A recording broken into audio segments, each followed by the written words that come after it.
Bien, ya hemos visto varias formas en las que podemos reinterpretar la derivada cuando nos trasladamos a 3 o 4 o más dimensiones. Ok, pero existe una que es la forma definitiva, que se conoce como derivada direccional. Esta es la derivada de la curva de intersección de la superficie que estamos derivando respecto a cualquier plano que se cruce en su camino.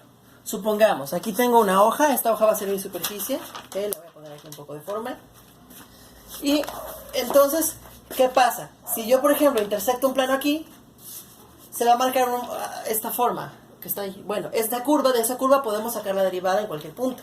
Si, por ejemplo, muevo esta misma superficie, pero ahora intersecto un plano, no sé, aquí, bueno, va a quedar otra forma. De esa curva que se intersecte, que se marque, puedo obtener la derivada también.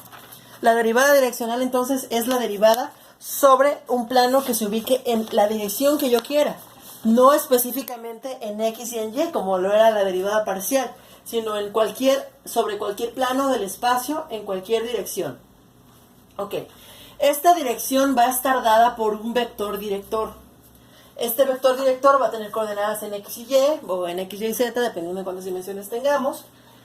Recordemos de geometría analítica que el vector director funciona mejor como vector unitario. Hay que dividir el vector entre su norma, magnitud o longitud, etc.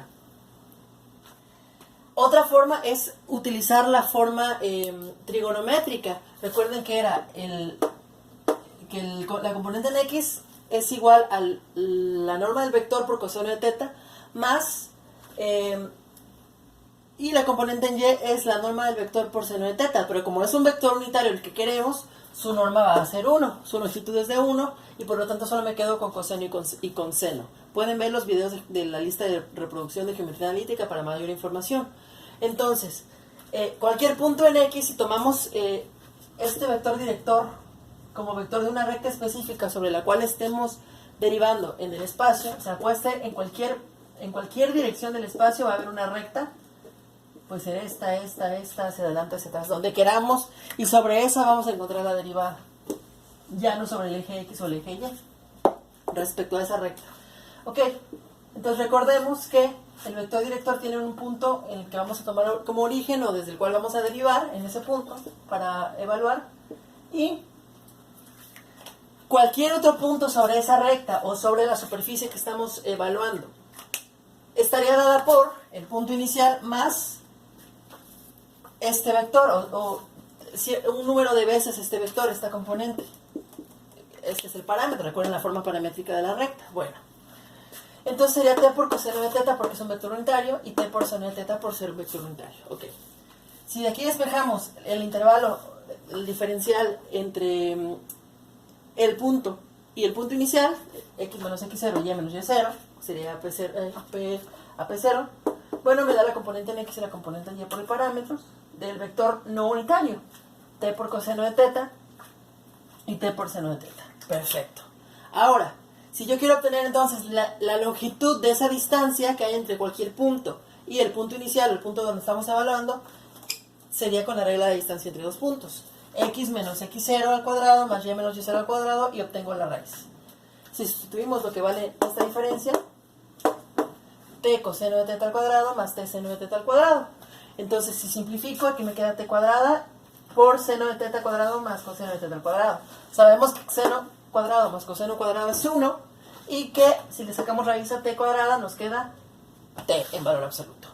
Muy bien, comenzamos utilizando t para obtener entonces la distancia, cualquier distancia que vayamos a avanzar. Para encontrar una pendiente sería el punto final de la función, hablamos en z, y menos el punto inicial dividido por la distancia que estemos recorriendo en cualquier dirección. Ya no es en x, ya no es en y, sino en cualquier, por ejemplo, si este plumón azul es el eje x y este plumón verde es el eje y este plumón rojo es el eje z, entonces ya no está la derivada parcial respecto a x, esta es x, es de la figura de la curva que se forma al intersecar el plano xz. La derivada parcial respecto a y es la que de la figura que se forme, la curva que se forma al intersecar el eje, el plano YZ. Pero si nosotros ponemos una recta en donde queramos, podemos obtener la derivada de la curva que se forma al intersecar ese plano que se esté generando por esa recta. Cualquiera. En la dirección que queramos, sobre la recta que queramos. Y a eso se le llama derivada direccional. Y esa es la recta que estamos parametrizando aquí y obteniendo entonces su pendiente sobre esa recta. ¿Ok? Pero sabemos que no siempre son rectas.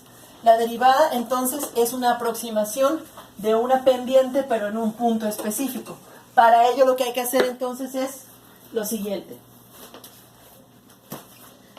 La derivada direccional, aquí se indica la derivada direccional a la dirección de u de una función de x y y es igual al límite cuando t, que es la distancia, que el intervalo, el incremento, tiende a 0, de lo que acabamos de encontrar. F de x más ese incremento, coma, y más el incremento en y, menos f de x y, dividido por t, que es el incremento. Perfecto. Siempre que el límite exista, vamos a encontrar una derivada direccional. Y entonces se puede decir que la derivada direccional es igual a el producto punto del vector gradiente por el vector director. O sea, lo siguiente.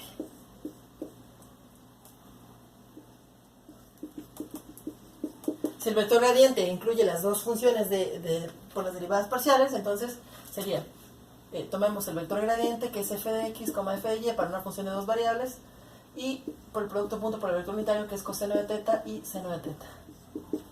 ¿Qué obtengo? La derivada parcial de la función respecto de x por coseno de teta en y, más la derivada parcial de la función respecto a y por seno de teta en j. O bien, en lugar de coseno y seno de teta, si no conocemos la orientación o el ángulo, podemos entonces obtener, a partir del vector director que nos den, el vector unitario y usar sus componentes, que es otra manera. Aquí voy a poner la componente en x del vector unitario y la componente en y del vector unitario, que bien puede ser coseno de teta si conocemos el ángulo y seno de teta si conocemos el ángulo.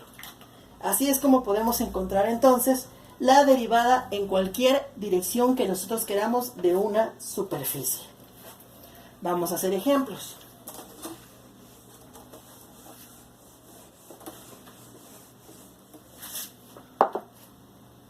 Si tengo la función f de xy igual a 4 menos x cuadrada menos un cuarto de y cuadrada, y quiero obtener la derivada direccional, bueno, voy a obtener la derivada direccional y luego yo elijo en qué punto.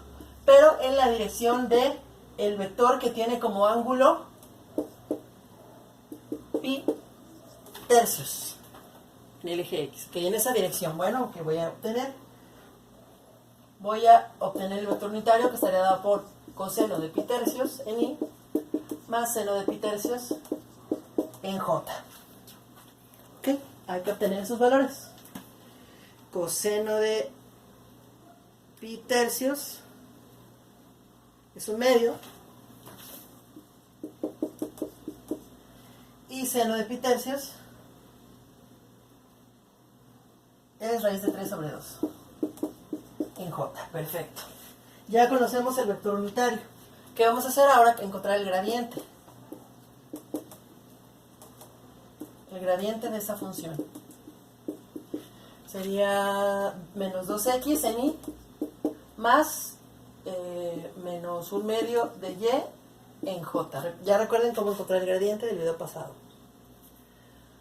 Si lo queremos en ese punto, bueno, lo podemos evaluar desde ahora y luego multiplicar, o encontramos la derivada direccional sin evaluarla, que sería menos 2x por coseno de pi tercios, que es un medio, por medio. Recuerden que el producto punto nos da un escalar, entonces ya no es un vector. Más menos 2y, menos un medio de y, por raíz de 3 sobre 2. ¿Qué obtenemos? Menos x menos raíz de 3 sobre 4, y. Ahora, tengo que evaluar esto. Pude haberlo evaluado desde el principio, les decía, si aquí evalúo 1 y aquí evalúo 2, entonces me queda menos 2, menos 1. Ese nos queda como el vector gradiente en ese punto, en el punto 1,2. Entonces aquí habría sido menos 2 y aquí menos 1. Y obtenemos entonces que la derivada direccional del punto 1,2 es igual a menos 1 menos raíz de 3 sobre 2. Ese sería nuestro resultado. Ese es el valor de la derivada direccional en ese punto. Ok, hagamos otro ejercicio, pero ahora nos indican un vector director. La función es x cuadrada por seno de 2y. Bien. Y lo queremos en el punto 1, pi medios. Bueno. Y el vector que nos da la dirección es 3i menos 4j. ¿Qué tengo que hacer? Bueno, hallar el gradiente de la función. Sería 2x por seno de 2y en i. Y 2 coseno de 2y por x cuadrada en j. Ese sería nuestro gradiente. ¿Podemos evaluar el gradiente de una vez? Si no lo evaluamos, o sea, si no nos dieran el punto, no habría que evaluarlo. 1 pi medios. Es igual a 2 por 1 por seno de 2 por pi medios en i más 2 por 1 al cuadrado por coseno de 2 por pi medios en j, que es igual a 2 por seno de pi. Sabemos que seno de pi es igual a 0. Entonces nos queda 2 por 0, 0 en i. 2 por 1 al cuadrado, que sería 2 por coseno de pi, que coseno de pi es menos 1, nos queda menos 2 en j. 0 y menos 2. Ese es nuestro gradiente. Ahora, nuestro vector director unitario es dividir el vector director entre su norma. Para ello hay que encontrar su norma, su longitud, su magnitud. Ok. Raíz cuadrada de 3 al cuadrado menos 4, más menos 4 al cuadrado, que es igual a raíz de 9 más 16, es raíz de 25, es igual a 5. Su norma es 5. Por lo tanto, el vector director unitario es 3 quintos en i menos 4 quintos en j. Tiene la misma dirección que el vector original, pero su longitud ahora es de 1. Perfecto, hagamos el producto punto del gradiente por el vector director. Es decir, 0 por 3 medios, por 3 quintos, más menos 2 por menos 4 quintos, que es igual a 0, esto se va, más 8 quintos. Y entonces ese es el valor de la derivada direccional.